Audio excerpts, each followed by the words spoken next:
Oke, halo guys. Jadi beberapa waktu yang lalu ada yang nanyain ke saya, Pak Gede gimana sih dampak inflasi di Amerika terhadap ekonomi Indonesia? Oke, jadi ini sesuatu topik yang sebetulnya agak berat, tapi sebetulnya nggak terlalu membingungkan. Dan saya akan coba jelasin sesederhana mungkin gitu ya, segampang mungkin, sesimpel mungkin. Jadi memang ada beberapa kebijakan terbaru di ekonomi di Amerika yang saya rasa nggak cuma akan berdampak di Indonesia aja, tapi akan berdampak di mungkin seluruh dunia, akan kena imbasnya karena Amerika adalah salah satu ekonomi terbesar dunia dan alasan berikutnya US dollar, mata uang dari Amerika itu digunakan di seluruh dunia untuk transaksi antar negara. Ada yang pro, ada yang kontra, ada yang suka, dan ada juga yang nggak suka. Tapi itulah faktanya saat ini bahwa kalau misalnya Indonesia melakukan hubungan perdagangan dengan negara lain, itu masih banyak yang menggunakan US dollar untuk transaksinya. Makanya ketika terjadi sesuatu dengan US dollar, maka negara-negara yang menggunakan US dollar untuk transaksi itu akan berdampak dan salah satunya Indonesia. Nah, beberapa waktu yang lalu saya pernah baca di berita ini belum lama dan mungkin saat ini lagi proses ongoing bahwa yang namanya Bank Sentral Amerika atau Bank Indonesianya atau BI-nya Amerika itu namanya Federal Reserve itu atau disingkat juga dengan The Fed gitu ya. Jadi The Fed sebagai bank sentral dari Amerika itu mengeluarkan satu kebijakan moneter di mana mereka ingin meningkatkan suku bunga. Oke, nah meningkatkan suku bunga ini artinya apa? Artinya, kalau kita bicara suku bunga itu kan ada dua nih biasanya, ada bunga pinjaman sama bunga tabungan deposito gitu ya. Jadi nggak bisa nih meningkatkan suku bunga, artinya yang dinaikin cuma suku bunga tabungannya aja, bunga pinjamannya malah turun tuh nggak bisa. Jadi kalau misalnya suku bunga naik, interest rate naik, itu ya dua-duanya akan naik. Jadi kalau kita minjem uang di Amerika, di bank di Amerika ya bunganya naik lebih tinggi daripada kalau kita minjemnya tahun lalu atau 2 tahun lalu, 3 tahun lalu. Demikian juga kalau kita naruh uang, menabung di bank-bank di Amerika, bunganya juga akan naik. Nah, sekarang kita ngelihatnya gini, ketika suku bunga naik, maka naruh uang di deposito di Amerika itu akan lebih menarik daripada kalau kita naruhnya dulu gitu ya, daripada kalau naruhnya tahun lalu atau 2 tahun lalu. Nah sekarang dengan naiknya suku bunga di Amerika artinya para investor besar, jadi kalau saya bilang besar itu berarti yang benar-benar gajah gitu ya, yang gajah banget, itu akan mindahin uang mereka dari luar bank ke dalam bank di Amerika. Kenapa? Karena mereka bisa dapat interest rate atau bunga yang lebih tinggi. Karena memang dinaikkan bunganya oleh The Fed, oleh pemerintah Amerika. Oke, ketika bunganya naik, artinya yang tadinya investor-investor naruh uang di pasar saham, yang tadinya naruh uang di di mana-mana gitu, investmentnya di bisnis dan segala macamnya, mereka tarik tuh yang tadinya nyimpan emas, dijual emasnya supaya mereka dapat cash, cashnya ditaruh di bank, taruh di deposito di bank karena sekarang bunganya naik, menarik banget nih di deposito. Apalagi kalau di deposito itu kan biasanya lebih aman, risikonya lebih kecil kan seperti itu. Taruhlah di sana. Apa akibatnya? Uang yang tadinya beredar di pasar sekarang ditaruh di bank, didiemin di bank. Sehingga yang pasar saham atau eh, harga emas itu diperkirakan akan anjlok seanjlok-anjloknya. Diperkirakan akan anjlok. Kenapa ya? Karena para investor besar tarik duit mereka. Sesimpel itu. Jadi kalau misalnya ada teman-teman nih, ada yang misalnya invest di saham. Wah, kenapa saham saya turun? Ya karena banyak yang jual. Kenapa? Wah, saham saya naik nih karena banyak yang beli sahamnya. Nah, sekarang banyak investor gajah narik duitnya, ya otomatis harga saham akan turun seperti itu. Jadi akan terjadi ya turun aja, mau indeks saham, mau saham individual, saham emiten akan turun. Emas itu diperkirakan akan turun. Oke, lalu kemudian dampak berikutnya.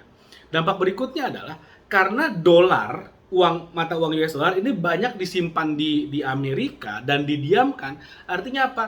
Dolar-dolar yang berputar, yang bersirkulasi di dunia itu akan berkurang sehingga akan menjadi lebih langka. Ketika menjadi lebih langka, apa yang terjadi? Maka harga dolar akan meningkat. Karena kan supply and demand, ketika supply-nya nggak ada dan demand-nya tetap tinggi karena perdagangan antar negara, maka apa yang terjadi? Supply nggak ada, demand tinggi, harga akan naik.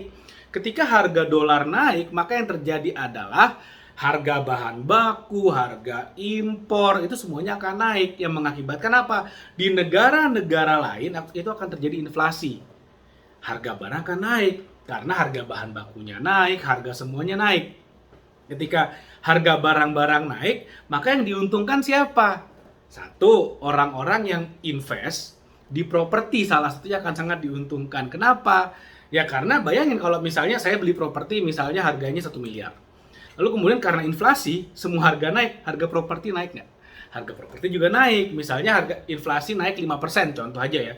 Inflasi naik 5%, bunga bank naik 5%, bunga naik, lalu apa yang terjadi? Terjadi inflasi, harga properti mungkin naik 10%. Ini biar gampangnya aja ya. Harga properti mungkin naik 10%. Jadi saya beli properti misalnya 1 miliar, tiba-tiba nilai properti saya jadi 1,1 miliar, naik 10%. Passive income 10%. Seperti itu. Nah, orang yang belum punya properti baru akan beli, ya selamat menikmati. Belinya di harga 1,1 miliar. Udah tinggi duluan. Nah, tapi kalau buat orang yang udah punya properti, kita ibaratnya menunggangi ombaknya nih, lagi naik harganya, ya kita ikutan naik. Nah, enaknya di sana. Nah, apalagi ini yang naik? Tadi saya bicara properti. Yang naik adalah harga sewa properti. Jadi kalau misalnya kita investasi properti, lalu kemudian disewakan, ya jangan kaget kalau ternyata nanti kemudian yang biasanya misalnya sewa properti 5 juta per bulan misalnya, ya naik juga nanti. Misalnya jadi 5,2 juta, 5,5 juta. Per bulan. Kenapa bisa naik? Ya karena inflasi. Seperti itu. Jadi dan misalnya teman-teman punya bisnis yang kemudian harganya naik, ya selamat, Anda akan diuntungkan juga di sana. Jadi balik lagi, yang namanya inflasi, yang namanya krisis ekonomi, atau yang namanya misalnya market crash, itu akan melahirkan banyak orang kaya baru, dan mereka yang menjadi orang kaya adalah orang-orang yang mengerti bagaimana caranya take advantage atau bagaimana caranya bisa memanfaatkan kondisi market crash, kondisi krisis ekonomi. Apakah ini sebuah kejahatan, apakah ini sebuah kecurangan, apakah ini kelicikan? Enggak juga.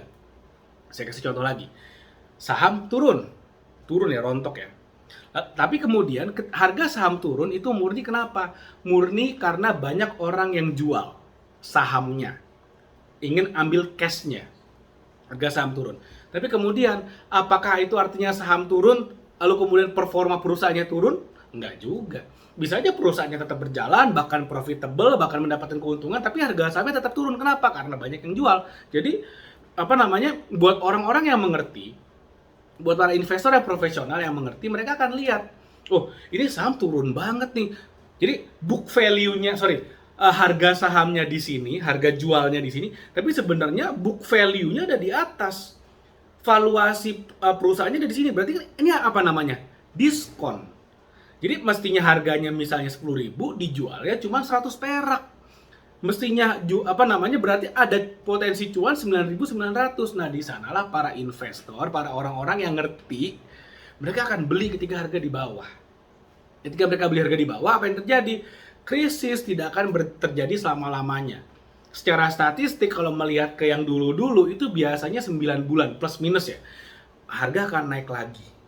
Ketika harga naik, maka yang tadinya beli di bawah 100 perak, harga akan naik lagi kembali ke harga normalnya, yaitu 10.000. Selamat menikmati peningkatan harganya sekian ribu, mungkin sekian ribu persen peningkatannya. Itulah bagaimana caranya orang kaya bisa jadi makin kaya karena krisis ekonomi, dan bagaimana di krisis ekonomi bisa melahirkan banyak sekali orang kaya baru karena mereka cerdas secara finansial, mereka tahu bagaimana caranya mengambil peluang, dan ketika peluang itu datang mereka eksekusi habis-habisan. Oke, mungkin itu yang saya mau share dalam video kali ini. Mudah-mudahan bermanfaat. Jangan lupa share video ini ke teman-teman kamu supaya lebih banyak lagi yang mendapatkan manfaatnya, dan sampai ketemu lagi di video berikutnya. Bye.